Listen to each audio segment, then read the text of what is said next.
Buen día, mi nombre es Diego Shell y hoy hablaremos de los procesos de clasificación de imágenes raster. Hasta ahora vimos que la fotointerpretación es efectiva para la evaluación global de aspectos visuales y geométricos y la valoración general de los tipos de cobertura del suelo. Sin embargo, no es factible analizar características espectrales píxel a píxel debido a la complejidad y el tiempo que demanda. Es posible entonces agrupar mediante diferentes métodos estadísticos píxeles que poseen características espectrales o valores de brillo similares entre sí. Las técnicas a través de las cuales se agrupan píxeles según sus propiedades numéricas se denominan clasificaciones y es una rama de lo que llamamos análisis cuantitativo. El objetivo es transformar valores de brillo de píxeles en clases de información. Una clase de información describe una categoría en el terreno. ¿Cómo transformamos valores de brillo en clases de información? La forma más eficiente es analizar los valores en un espacio vectorial multiespectral, con tantas dimensiones como bandas espectrales tiene. En este espacio, cada píxel de una imagen se traza como un punto con las coordenadas dadas por el valor de brillo del píxel en cada componente. Veamos un ejemplo en dos dimensiones. En el eje X observamos la reflectancia en el rojo, mientras que en el eje Y la reflectancia en el infrarrojo cercano.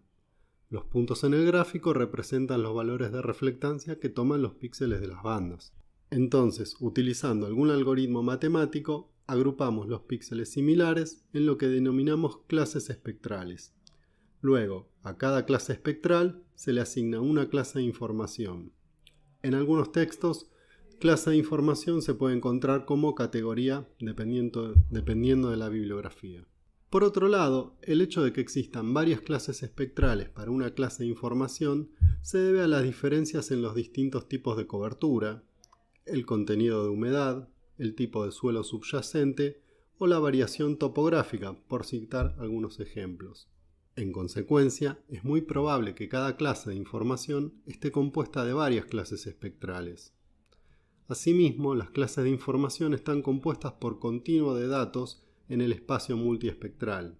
Esto se debe a que las coberturas terrestres pueden formar gradientes, siendo entonces complejo subdividir el espacio espectral. Veamos ahora los métodos de clasificación más extendidos. Existen dos grandes enfoques, aunque no son los únicos.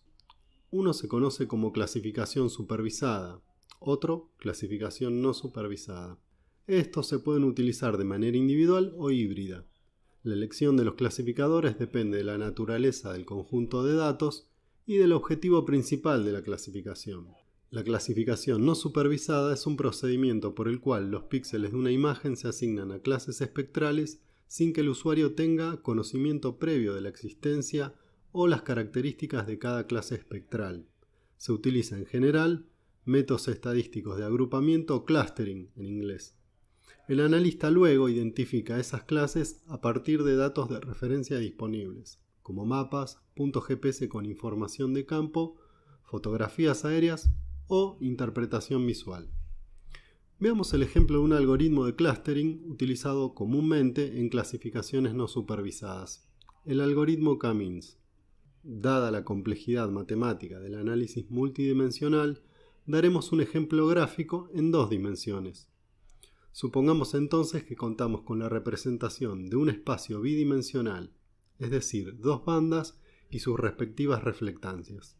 En el eje X observamos la reflectancia en el rojo, mientras que en el eje Y la reflectancia en el infrarrojo cercano. Los puntos del gráfico representan los valores de reflectancia que toman los píxeles de las bandas. El primer paso entonces es seleccionar el número de clases espectrales o clusters. Esto requeriría cierto conocimiento a priori del número de clusters mínimo que abarcan la variabilidad de la escena a clasificar. En este caso simple, viendo la distribución de valores en el espacio bidimensional, suponemos tres clases espectrales: suelo, agua y vegetación. Una vez definido el número de clusters, 3 en este caso, el algoritmo determina de manera aleatoria o mediante algún parámetro estadístico los centroides de los tres clusters o clases espectrales. Luego compara cada valor de brillo en el espacio espectral contra los valores de los centroides y asigna cada píxel a la clase que tiene el valor de centroide más cercano. Ahora calcula nuevamente el valor de los centroides, promediando todos los píxeles recientemente asignados. Observarán que al promediar, el valor de los centroides se modifica, es decir, se mueve. En la siguiente iteración se asignan nuevamente los píxeles a los centroides que fueron calculados en la iteración previa. El proceso se repite en cada iteración hasta que los centroides alcanzan un valor en el cual no varían sustancialmente entre iteraciones. En este punto se dice que el algoritmo alcanzó la convergencia con un determinado umbral. El umbral de convergencia es el porcentaje de píxeles que se mantienen en cada clase entre iteraciones. En general, en los algoritmos como K-means, la cantidad de iteraciones y el umbral de convergencia lo definen el usuario. Una vez que se alcanza el valor de convergencia, el proceso finaliza. Los valores de umbral pueden ser del 90, 95 o 100% y dependerá nuevamente de la distribución de los datos en el espacio espectral. Otro parámetro a tener en cuenta es la cantidad de iteraciones. En general, se coloca un valor suficientemente abarcativo para que se llegue a la convergencia deseada. En caso de no alcanzar la convergencia, se vuelve a correr el proceso colocando un número mayor de iteraciones. Finalmente, las clases espectrales se etiquetan a clases de información. Veamos ahora cómo se realiza una clasificación supervisada. En la clasificación supervisada se define previamente las clases de información en las que se segmentará la imagen. Luego el analista selecciona píxeles representativos construyendo clases espectrales. Los conjuntos de entrenamiento para cada clase pueden ser establecidos utilizando datos de campo, mapas, fotografías o interpretación visual, del mismo modo que en las clasificaciones no supervisadas, pero con la diferencia de que se realiza previamente. En primer lugar, se definen las clases de información, utilizando algún esquema teórico de clasificación. Luego se seleccionan en la imagen un conjunto de píxeles representativos para cada una de las clases espectrales.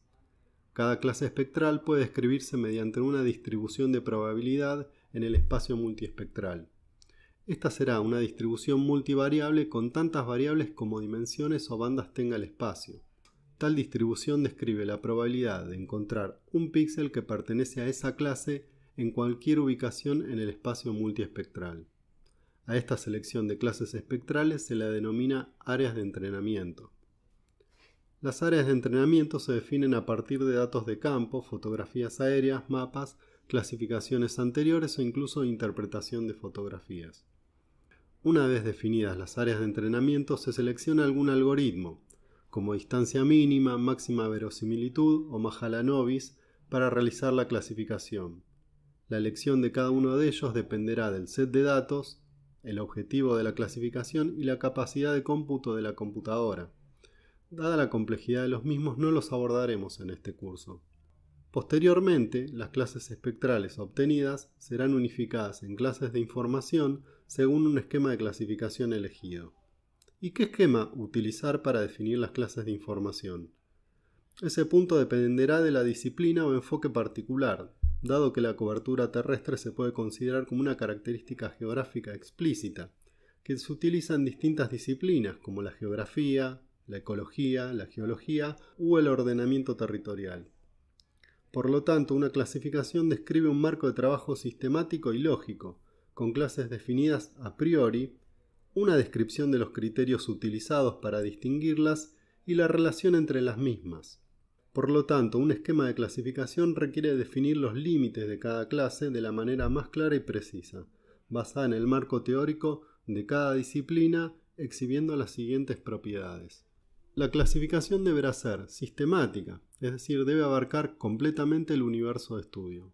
Las clases derivadas del sistema deberán ser únicas, mutuamente excluyentes e inequívocas. Las clases deberán pertenecer al mismo nivel jerárquico. En este curso adoptaremos el esquema de la FAO denominado Land Cover Classification System. El Land Cover Classification System trabaja creando un conjunto de diagnóstico estandarizado de atributos para describir diferentes clases de cobertura, haciendo énfasis en la cuantificación de dichos atributos. Las clases de cobertura del suelo se definen por una combinación de un conjunto de elementos de cobertura terrestres. Estos elementos se dividen en dos categorías: elementos básicos, que son aquellos aspectos fisonómicos de la cobertura biótica y abiótica, y las propiedades del elemento, que definen aún más el aspecto estructural fisonómico de los objetos básicos. Veamos un ejemplo. Áreas terrestres cultivadas y manejadas. Incluiremos todo lo que es cultivos, ya sea suelos en descansos o en su pico fenológico óptimo, áreas ya cosechadas o aquellas plantaciones forestales que son regularmente cosechadas. Vegetación natural o seminatural, por supuesto estamos hablando de bosques, selvas, pastizales, es decir, toda la vegetación que no tiene intervención del hombre. Puede haber algunos casos como vegetación asilvestrada, que en algún momento hubo intervención del hombre, pero luego esa vegetación evolucionó de manera autónoma. Áreas acuáticas o regularmente inundadas cultivadas, nos referimos a todo lo que es aguas para irrigaciones, como puede ser por ejemplo un arrozal. Vegetación natural o seminatural acuática o regularmente inundadas, nos referimos básicamente a los humedales, como puede ser un pajonal o un pastizal inundado. Superficies artificiales y áreas asociadas nos referiremos básicamente a lo que es suelo urbano o lugares como rutas y caminos. Áreas descubiertas o desnudas. En ese caso nos estaremos refiriendo básicamente a todo lo que es suelo sin cobertura vegetal natural, como puede ser una salina o un desierto. En tanto, los cuerpos artificiales de agua, nieve y hielo, todos aquellos cuerpos de agua que fueron generados de manera artificial por el hombre, por ejemplo un embalse. En tanto, cuerpos naturales de agua, nieve y hielo son todos aquellos cuerpos de agua que no fueron generados por la intervención del hombre, como puede ser un glaciar, un río o un lago natural. Bueno, espero que haya servido, muchas gracias.